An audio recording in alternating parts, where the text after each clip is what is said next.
Today, a win for religious liberty from the Supreme Court. The Biden DOJ is coming after states with sanctuary status for guns, and Hunter Biden is, in fact, still a racist. We've got a lot coming up today, and it starts right now.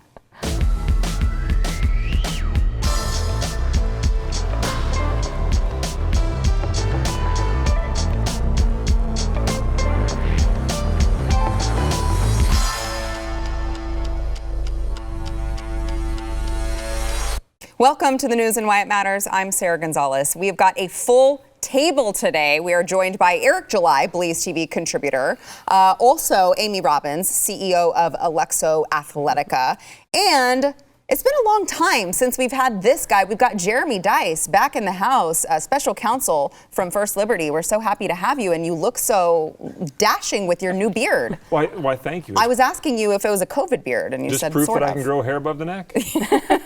Thanks, because we were wondering about that. So everyone is. Okay, so we do have Jeremy here because of all of the Supreme Court stuff. So I do want to get to that first. I thought it was because of the beard, but okay. Well, it's sort of. We'll say both. Okay.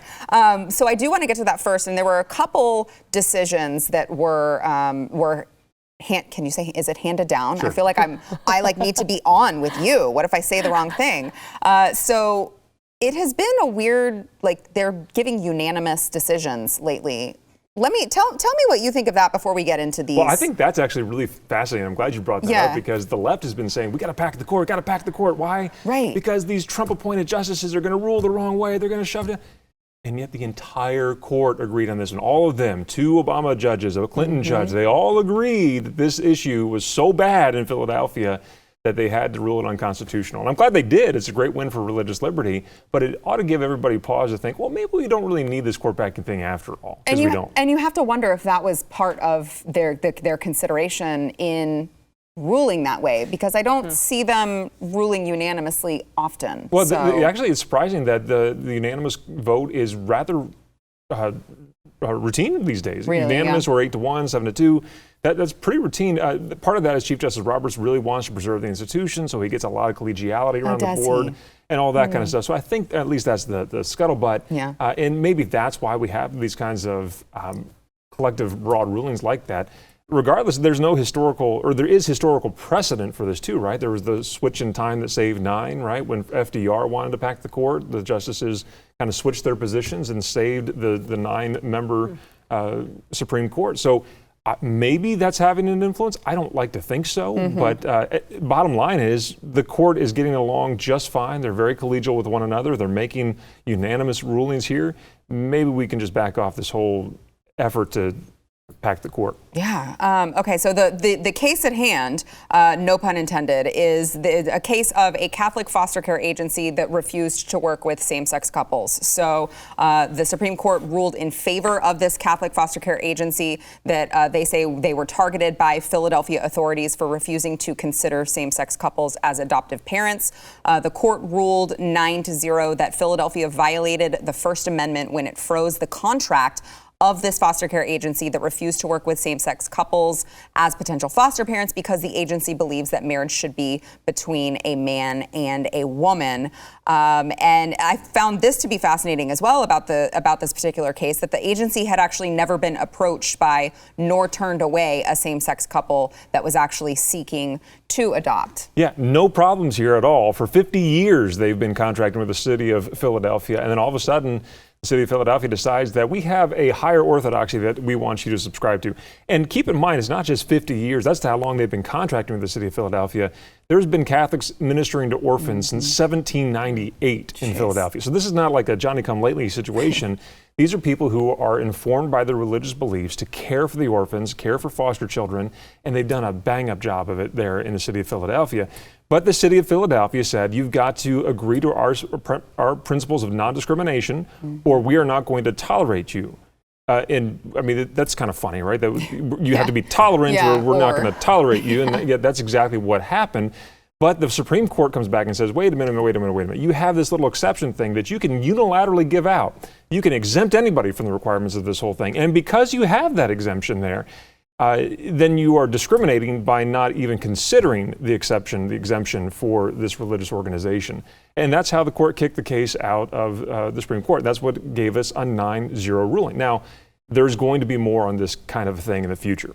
So let's stop and say, number one, this is a really good win for religious liberty. And I think it ought to be a bit of a shot in the teeth to cities everywhere that want to just force religious organizations like Catholic Social Services in Philadelphia to either abandon their religious beliefs and get out of the business entirely, or I guess it's this way: abandon your religious beliefs and play with the city, agree with their orthodoxy, or get out of the adoption industry entirely, stop serving kids that need good homes, and abandon all your religious, or stay faithful to your religious beliefs. That's an untenable choice that no religious organization ought to have to ever make. And yet that's exactly what the city of Philadelphia wanted this institution to do. Yeah. Amy, are you surprised by the unanimous ruling?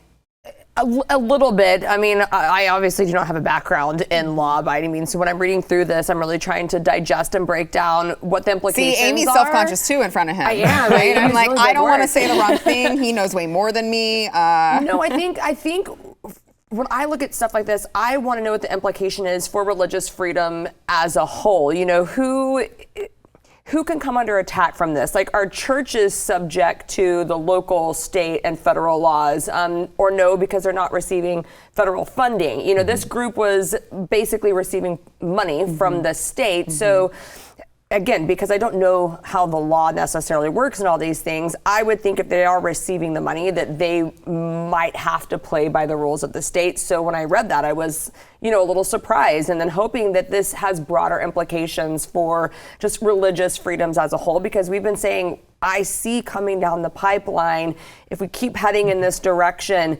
churches being under attack for, not performing same-sex marriages or speaking from the pulpit out against things that they hold true as a part of their religious beliefs. So I was kind of hoping it had broader implications. And it kind of does. It does and it doesn't. So I'll use the famous law school answer of it depends, right? The reason for that is that you got to kind of be entering into the public square, being a public accommodation. There's a lot of discussion about that in the opinion today that I won't bore you with on that. But there's another case that's out there called Employment Division versus Smith. And again, without going into Constitutional Law 101, that case has been a real problem for the free exercise of religion, so much so that Congress has twice now, almost unanimously by the way, passed two different laws to get around it. The Religious Freedom Restoration Act, the Religious Land Use and Institutionalized Persons Act, RLUPA, if you want to sound really cool. And both of those have been great tools for us as religious liberty defenders to be able to use to preserve religious liberty of churches and religious organizations and how they use their property and engage the public square free from government interference. That decision, which sadly was written by Justice Scalia, is really, really bad, and it needs to go away. And that's what you saw the concurrences saying. All of them are saying, wait a minute, we should just get rid of this case. It doesn't need to be here. It shouldn't be here. It upended all the wrong things in the law, and let's just get rid of the whole thing. But that's where the court has stopped short. Justice Alito, in his concurring opinion, says that this decision, the majority's opinion, might as well have been written on the disappearing paper that you buy at a magic shop, which I think is a great line. But he's exactly right. What's going to happen is that the city of Philadelphia is going to go back and realize, oh, this is the exception problem. We'll get rid of the exception problem. Right. They have to still cow to our beliefs on these things, or they can't participate with us. And we're all back in the court again, going back to the Supreme Court of the United States. So there's more to come. Now, thankfully, there are other cases in the pipeline, including one that First Liberty Institute has right now, that may actually get to the Supreme Court and resolve that employment division problem that I talked about before. So this is a good victory for right now. Until the paper actually magically disappears, it will continue to be a good decision.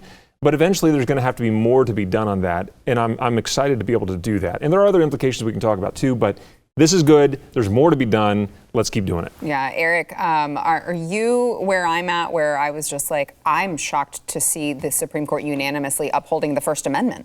Well, my issue with it, I mean, yeah, in a sense, those guys, you don't expect them to ever agree Not with all each of other. them, right? Not unanimously. But nonetheless, when I was looking at this and looking at other stories that are similar to it, it goes to show how muddy the waters get, definitely when government is involved. And you brought up a great point, which was where I was going with it as well. And that, okay, if you're accepting either grants, subsidies, funding by way of the state, there's always these different set of rules that you necessarily have to play with. And definitely when you're dealing with like Civil Rights Act at the state level, it's the same kind of issue. We've seen Oregon dealing with that same sort of problem with the Baker and, their civil rights laws say one thing, are they impeding, blah, blah, blah. But it's a different set of circumstances because they aren't necessarily accepting government funding. And this is why I hate that they are involved in any of this bull crap, and that we have to sit up here and have a conversation where a church, albeit we have to try to appeal to the Constitution, but the fact that it's silly, to me, is more so I'm like, okay,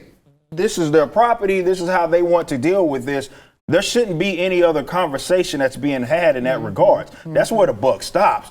But we're paying all of these words I won't say on the show, but we're paying these guys to sit up here and argue with each other about what people can do or how people can practice their own religious liberties. And that to me is such a frustrating thing, because we want to bring the conversation back down to earth, because like you mentioned, this problem isn't going to go away by any means. Maybe you can see it as a victory, but it's one definitely is going to accelerate, considering definitely with these local and state governments and how they're all in on that issue, trying to do stuff for that particular community. Yes, of course, the religious institutions are going to be the ones that are going to come under attack. Yeah. I want to get to another Supreme Court ruling, which was that the Supreme Court today upheld the Affordable Care Act. This was after Texas and 17 other states, and then former President Trump have tried to declare it unconstitutional. I could sit here and read off what the court found, but I'd rather just hear it from you, Jeremy. It's so much more boring than the other case, though. That's the problem. What the court decided in that case is that the litigants in this case don't have standing. All right, here's boring civil procedure law for you. In order to go into court, you have to have a grievance that is redressable by the court. The court's got to be able to do something to what you're asking, right? They can't just give you what's called an advisory opinion to say, well, we think this is what the law ought to be. You actually have to have some sort of grievance to be redressed.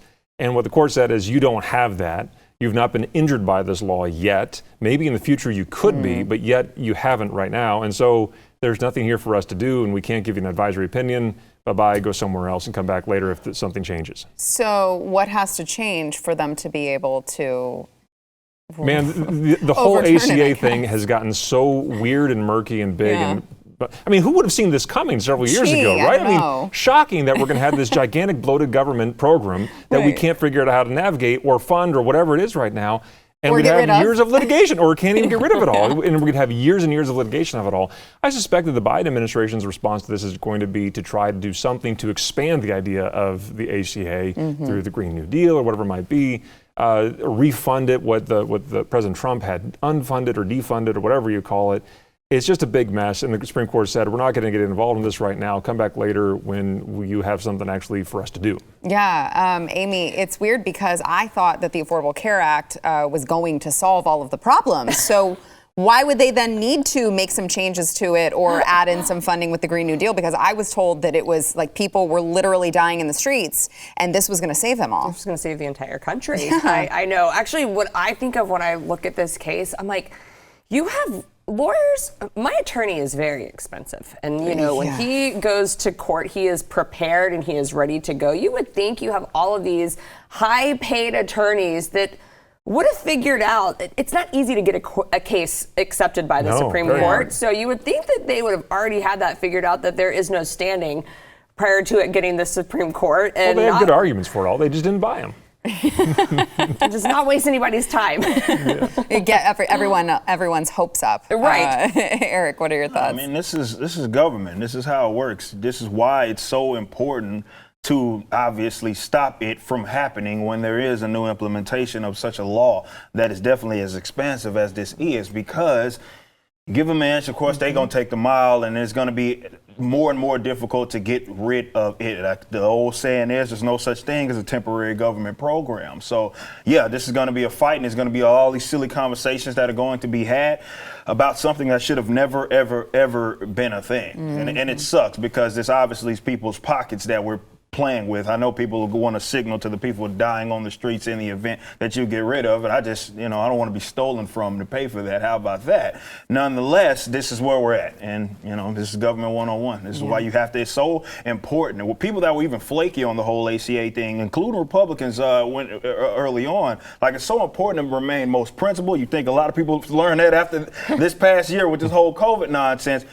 When there is some sort of obstacle, let's say, in your way, because the minute you give them, all right, we'll let you have this, I'll even meet you halfway, it's done. It's done. We're going to visit this for the next 50 years. Yeah. All right. We've got more to come. First, we want to thank our sponsor, Patriot Mobile. So it's about to be the time of year that we celebrate our independence, only because President Biden is allowing us the pleasure of celebrating our independence and our values that make America great. But now more than ever, it is so important to support companies like Patriot Mobile. They not only share our beliefs, but they stand behind them with action. Patriot Mobile, for those of you who don't know, is America's only Christian conservative wireless carrier, and they donate a portion of every dollar to organizations and causes that you fight for and care about, not like the left-leaning organizations that you may be paying your bill every month, and they are donating that money to pro-choice organizations, to organizations that are trying to get rid of your guns. You don't want to do that, all right? Go to Patriot Mobile. They have 2 great offers to choose from right now. You can get 50% off your first 2 months or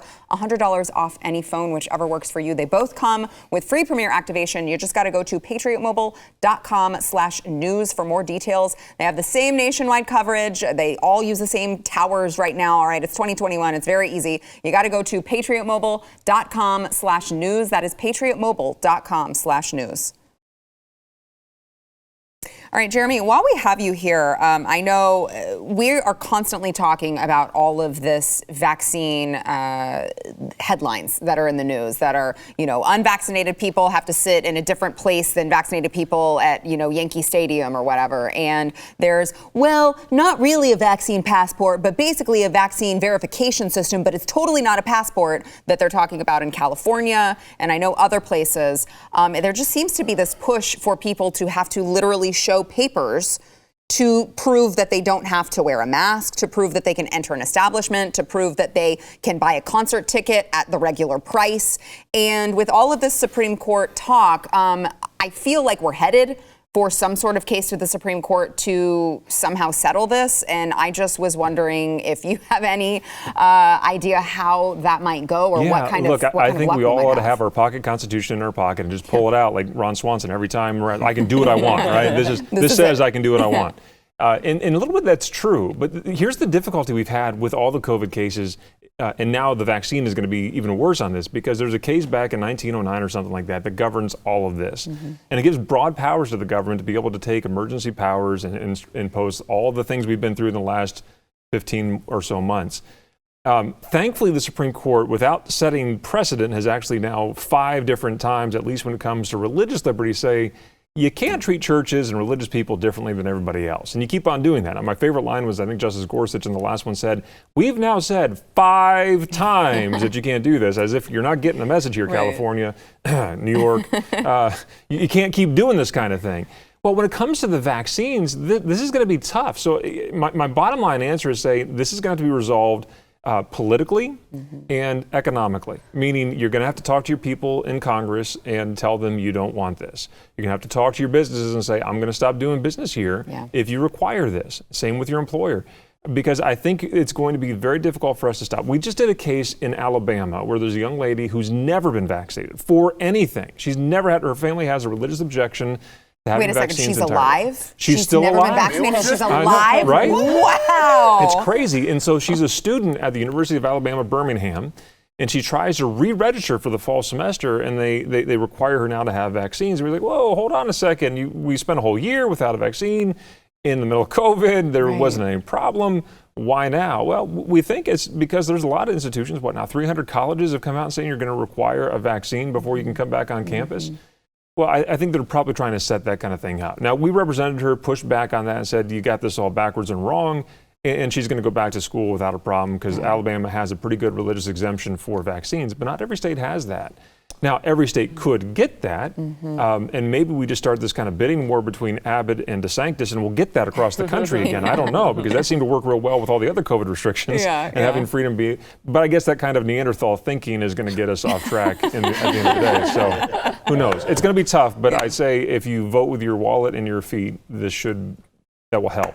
It's gonna be tight. Yeah, Amy, what are your thoughts? I mean, my thoughts are that I don't want to have to take this vaccine if I don't want to take this vaccine. And what I choose to do with my health is literally nobody's business. Right. I mean, the I've heard that somewhere 17-year-old. before. What is my body, my choice? I know. It doesn't apply to Exactly. this, or when it comes to anything. our Second Amendment. You know, you can't choose how you want to protect It yourself. only either. applies when it's actually not your body. When it's not your body. Of That's when course, it get it applies. right. You know, I mean, I think about it every time I walk into Target because they just put the signs up here around Target. I no longer have to wear a mask when I walk in there. But I'm like, if a little 17-year-old is going to stand there and ask me about my health information, this has just gotten so out of control because they don't ask about anything else. They're not asking us, did you get vaccinated for the flu? Did you get, I need to know all of your vaccines. Like, they're not asking that kind of stuff, and I don't want to tell you. Yeah, it is curious too, Eric, because at the same time that they are pushing in California to decriminalize, knowingly infecting someone with HIV, they're also saying you have to tell us all of your, medical information and all of these things. Right, and my problem always, look, I'm about private property rights. I'm the anarcho-capitalist. So, of course, I want businesses to be able to make whatever decision it is. And obviously, we make the decision with our feet and our money, say, okay, if that's going to be your rules, I'm going somewhere else. Unfortunately, definitely when we deal with stuff like schools, these guys are state funded. So really, it doesn't matter what direction it is that they take, but they're more incentivized to take the side of generally the authoritarian left when it comes to that. I wouldn't think that, let's say, if there wasn't this, be it state subsidies, be it through grants, loans, whatever it is, which is why America, your college education costs so much. Nonetheless, if that wasn't a thing, I think you would see less of this because you used to have more. It would obviously be more cheaper, and people would be like, you know what? No, take them. I'm going to another school. This is why we need more competition, certainly in higher education. But for real, it's a silly conversation to even have. Like, what they do is they're telling me that the vaccine doesn't seem to work like they tell me that it works. Because if it works, the hell you worried about me for? Right. This is why when I'm seeing like sports, we're going to separate these guys for what? Like, wouldn't you want them around someone that they, I guess, couldn't maybe either infect or they would at least not have? I guess it's to mitigate the symptoms. It's almost like you don't have confidence in that, especially when we've, done that for nothing else. Right. But the one with the 99% survival rate, we have to go around, we need to ask you all these questions. Again, effectively, are they, and I said this will happen on this show last year, I said, it's not going to come by way of the state. Or the federal government saying, okay, everybody must get vaccinated. We're going to pin you down and throw you in jail and then pin you down and inject you. I was like, that wasn't going to happen. It's going to be this sort of roundabout way to where it's more effectively, it is the same thing. It is a vaccine passport because it's going to be very, very inconvenient to do things that you were doing before. Now, I hope it doesn't go all the way. Well, it depends on where you're at. If you're in California, you're dealing with that problem probably right now. Thankfully, in Texas, I'm going wherever maskless without the vaccine. If you say something, nobody said anything to me, but what are you going to do nonetheless? So I don't know. We'll see where we go with this, but it's just, again, they don't seem to have as much confidence in this vaccine in terms of it working like they say it's supposed to. Yeah. Somehow they convinced us all that it's a vaccine when it's not really a vaccine, and then half the people that have the vaccine don't even know that they're not really vaccinated. Yeah. I mean, It's like in a symptom mitigator, sense. Exactly. Well, what I would like to know is, Jeremy, do you think that they would have any more clout to any of their cases, being that this is not an actual FDA-approved vaccine? I mean, it has not gone through any of the all of the safety studies, I should say, than the ones that are, quote, FDA-approved. And that's not to say that I personally trust something that has the FDA-approved stamp on it. It's just that, this was authorized for emergency use. There's clearly no long-term studies on this particular vaccine. It just seems odd that you would be allowed to just mandate it. Yeah, and that's going to come, though, right? We're going to have those long-term studies here fairly soon. Will we? I it's assume only been so, but it's been, it would be a year, maybe. Sure, but in 6 months it'll be 18 months. So it takes some time to get that kind of stuff done, and it'll come around pretty soon. Look, I'm actually fairly optimistic on this one, though, because I think the general consensus of the country is look, wait a minute, we're free. Right. You can't. It used to be that we'd have to show papers to cross borders in those Iron Curtain countries. Why? We don't do that here. That's not American. Right. You don't have to show your passport to get on an airplane. You don't have to show this vaccine thing to go into Walmart. I mean, why would we be doing that right now? Are we going to have Sergeant Schroeder, or whatever his name was, from Solid 13 come in and telling you got to, let me see your papers, please, before you exactly. That's not, or are we going to have to wear some sort of indication on our sleeve that we are or are not vaccinated? This is completely anathema to who we are as a country. Yeah. And I'm glad we've got Governor Abbott and Governor DeSantis and some others are saying we're not going to require a vaccination passport. And I'm telling you, businesses, you should not be doing that either. At least having the state weigh in and say, if the state's not going to require that, let's hold true to the principles of federalism, get all the states that will do that to do that, so that we can have this sort of, if it's not a scientific consensus, which that's laughable, but at least we could have a state's consensus on who's going to want a vaccination passport or not, or who's going against them, I guess.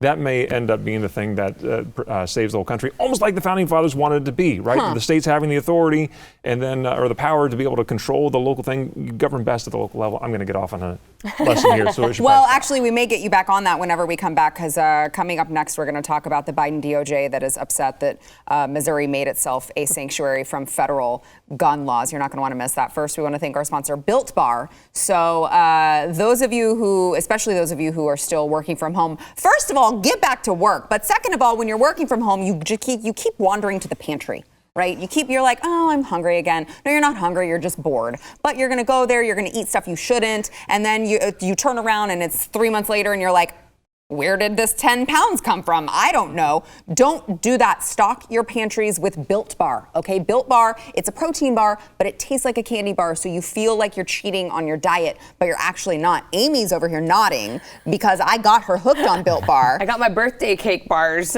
in the mail. They're so good. They're already gone. Yeah. So I still might gain hopefully, I won't gain 10 pounds. I know, I have to say, Built Bars are really good for you. I don't know about when you eat 5 a day like I sometimes have. That might cancel it out. I don't know. But they're high in protein, high in fiber. They're low in calories and carbs. They work on keto diets as well. So you're definitely going to want to get stocked up, especially if you love chocolate, because they are all covered in 100% chocolate. You got to go to BuiltBar.com. Use promo code NEWS15. You will save 15% off of your first order only at Built Bar. That's BUILT bar.com. Promo code NEWS15. So Missouri Governor Mike Parson made the Show Me state a sanctuary from federal gun laws. So Missouri law enforcement officials will be, they no longer will Missouri law enforcement officials be allowed to enforce the federal firearms rules. They can't enforce it and they can't help the federal government enforce those laws. But apparently Joe Biden's Department of Justice is not thrilled with this. They sent a letter to Parson this week telling the governor that a state does not have the authority to prevent the enforcement of federal law. They said, much like cities and states that have declared they will not enforce federal immigration laws, Missouri has declared it's going to protect its citizens from federal overreach. This just seems so simple to me, right? It feels like they're making this so complicated when it's so simple that the overriding document would be the Constitution, would it not?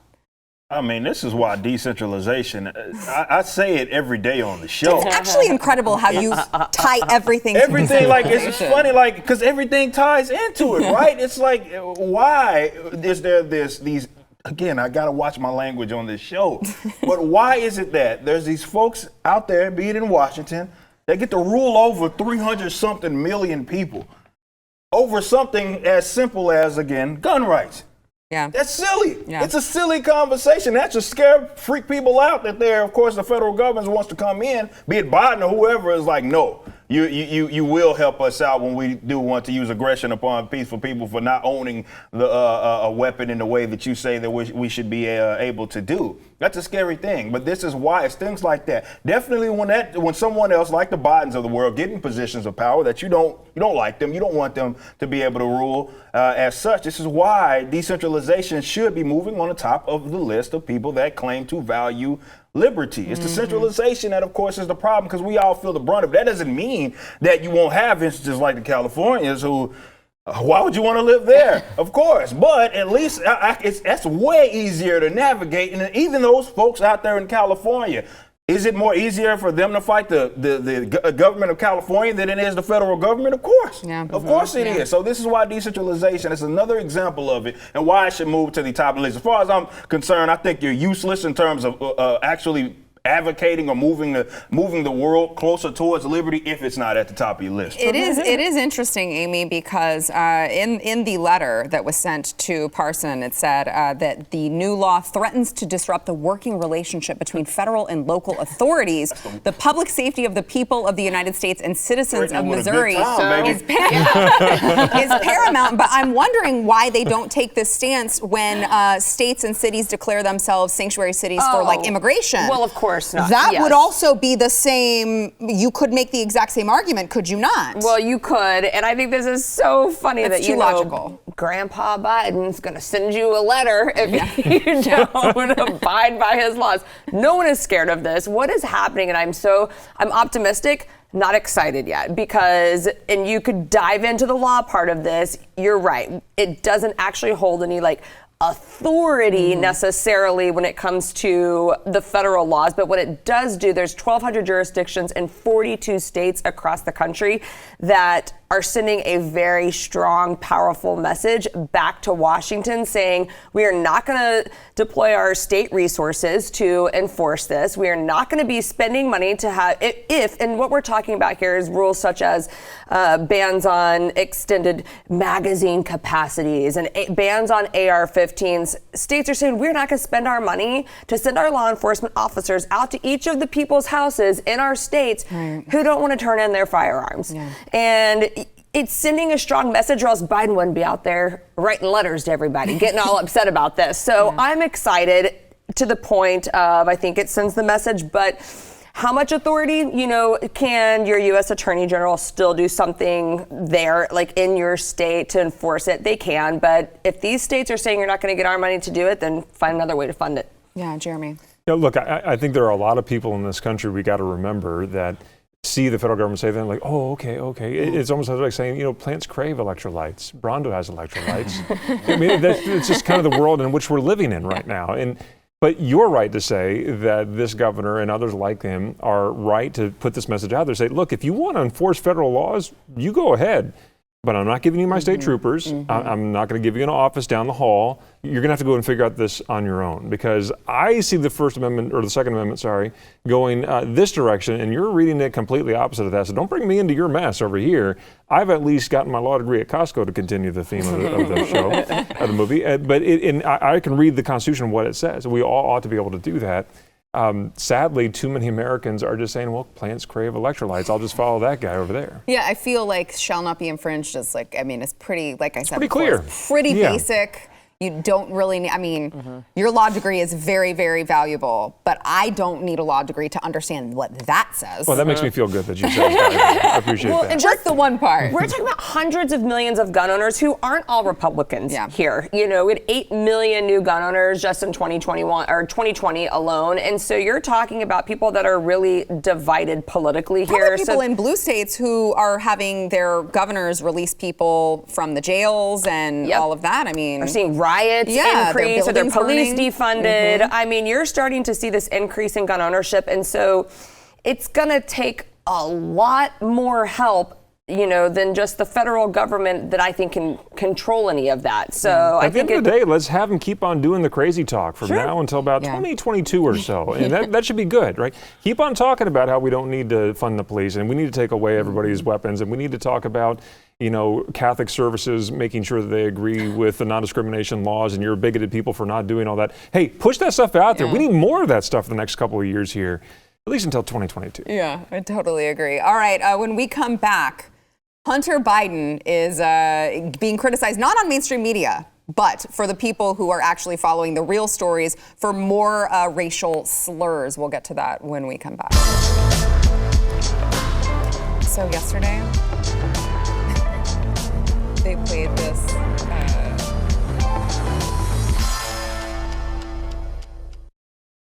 Hunter Biden embroiled in yet another text scandal. Now, these text messages are apparently sent to his cousin Caroline in 2019. He used an anti-Asian slur. Now, this was a conversation that he was having with his cousin he was telling her, I want to date 24-year-olds because they are easy to impress. That was where he was going with that. So Caroline Biden, his cousin, says, if we can show this, do you want foreign or domestic? Because he wants her to set him up. He says, you have to make the pitch directly. Then she says, I can't give you effing Asian. Sorry, I'm not doing it. And Hunter decides he wants a domesticated foreigner is fine, he says.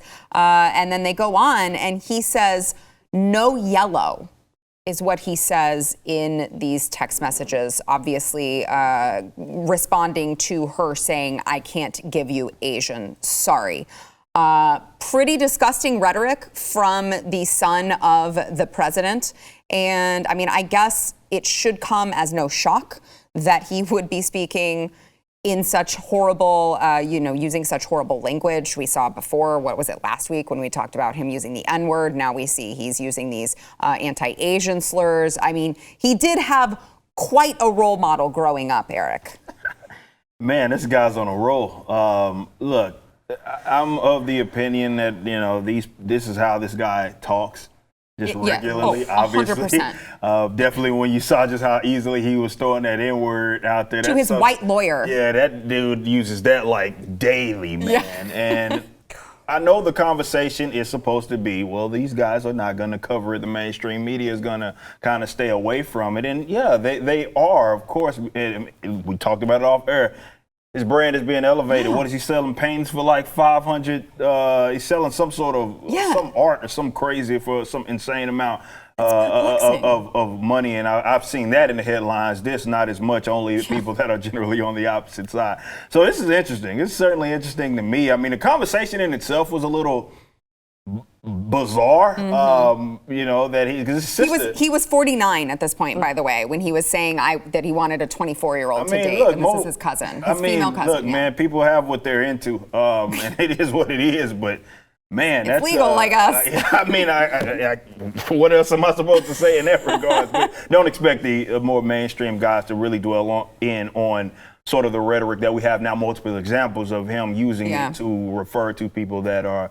Let's say whatever race. Yeah, the thing that's so perplexing to me, Amy, is that they just don't. I mean, you would think that the mainstream media would just be like, okay, we don't really think you're a great person. We don't want to report on it, so we're just going to let you go away. But instead, they're like, yes, come on, Good Morning America. Give us these interviews. Here's his book if you want to buy it. Here's his art if you want to buy it. Gross. It's bizarre that they're not just like, okay, we don't see it, but we're also not going to talk about you like you're awesome. We're just not going to address it.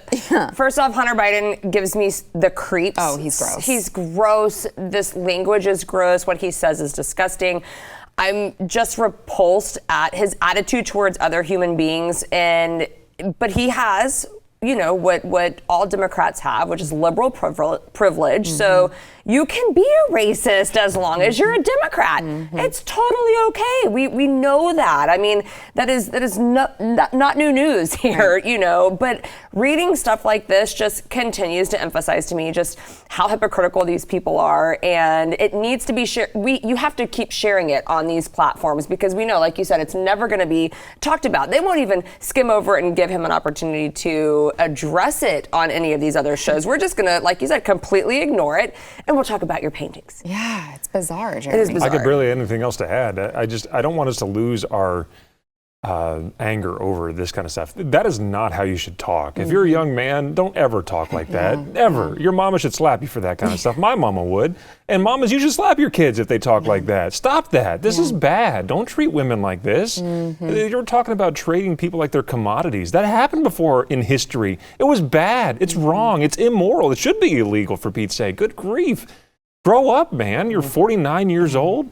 Oh, goodness sakes. It's disgusting to me, and it should be disgusting to everybody. So don't lose your edge about how awful that is. It's terrible. Yeah, it is bad. And, you look at the New York Times, who we talked about this. I was just on with Candace Owens on Tuesday, and we talked about this topic. And I think I said the New York Times, Morgan Wallen, his use of the N-word got, I think, 14 articles on the front page. There was some random 15-year-old cheerleader who, used bad language, racial language. They put her on the front page. Nobody knows who the hell she is, but they're going to ruin her life. And then Hunter Biden, 0.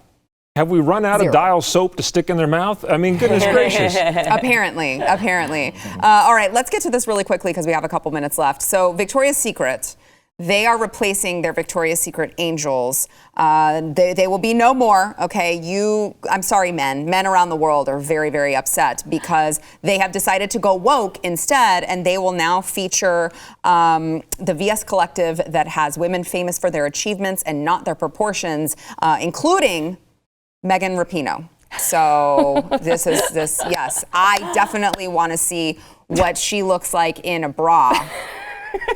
Because it's really going to give me an indication of how I will then look in a bra. Wait, didn't we already find that out on the soccer field? Yeah, they're sports line, they're sports bras. That could have been a thing. And look, I am all for, Victoria's Secret took a big hit. I mean, they were down like 11% of the market share. So I don't think this is the way to come up.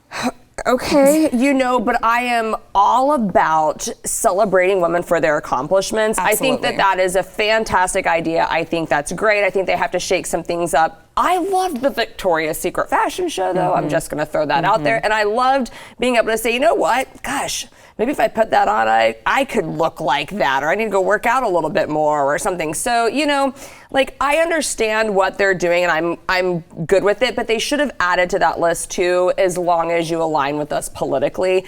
And it's not like I want to gripe about this too much because I think it's moving in a good direction to start celebrating women's accomplishments over their proportions. But there's a lot of other women who have done some amazing things and accomplished a lot that we all know are never going to be the new face of Victoria's Secret. And I would just like to actually see diversity of thought and accomplishment too, not just all these people that subscribe to the same ideas politically as they do. Well, Megan Rapinoe said that the company's previous approach to selling lingerie was patriarchal, sexist, and viewing not just what it meant to be sexy, but what the clothes were trying to accomplish through a male lens, and that the angels were very harmful. So it's good that she got her way, and those I feel bad for the angels, guys, because they didn't they're like, we didn't even do anything and we just got fired. There are starving children down the street. Go help them. This is not worth the time. It's incredible. Poor angels. Eric, last word. We got like 20 seconds. This is just par for the course for everything that we see really with basically every brand right now, in which they are moving in the direction that doesn't really resemble what it is that made them, let's say, what it is that they are. Right. I talk about this every day in the comic book realm, that we see so much of that, and it's like these guys are moving from brand to brand to just destroy it. And I like what you say. Yeah, there are things that you can add if you want to give people some sort of acknowledgement of whatever it is they accomplished. But this is a signal, right? Yeah. So that's not what this is about. Right, like that, this is more of a signal, because you're trying to replace something that was obviously there. So that's obviously the point that they're trying to make. Yeah. All right. By the way, women, if you are sexy, shame on you. Be less sexy. All right. We got to go. Back in a minute. It is so bizarre. It's so bizarre. I mean, Megan. Hey, those of you who are watching on YouTube, maybe you're watching on BlazeTV, Facebook, Pluto, wherever you are watching, the many ways you can watch our smiling faces. Don't forget, you can also go to wherever you get your audio podcasts, subscribe, rate, and review The News and Why It Matters. Not only will it help more people be able to find this show, and then less people who have to resort to Brian Stelter and Chris Cuomo. There's like probably 5 people left that are watching their shows that need to be watching ours. But also, if you write us a good review, you may see yours read live on air, like the one today from Tanyetta M, who says, Eric July is my favorite, by far my favorite podcast, interesting, refreshing, and entertaining. Another Eric July fan right there. We've got one more from PM Jax, who says, new show image, about time you are front and center in your show's logo. Great show, listen every day. That's very kind of you. Yes, we did do a rebrand, and it's all, you just got me very shy, and now I don't know what to say. Don't forget, you can sign up for Blaze TV. Go to blazetv.com. If you use promo code NEWS, you will get $10 off when you sign up for a year, only at blazetv.com. Thanks, guys. Absolutely. Yep.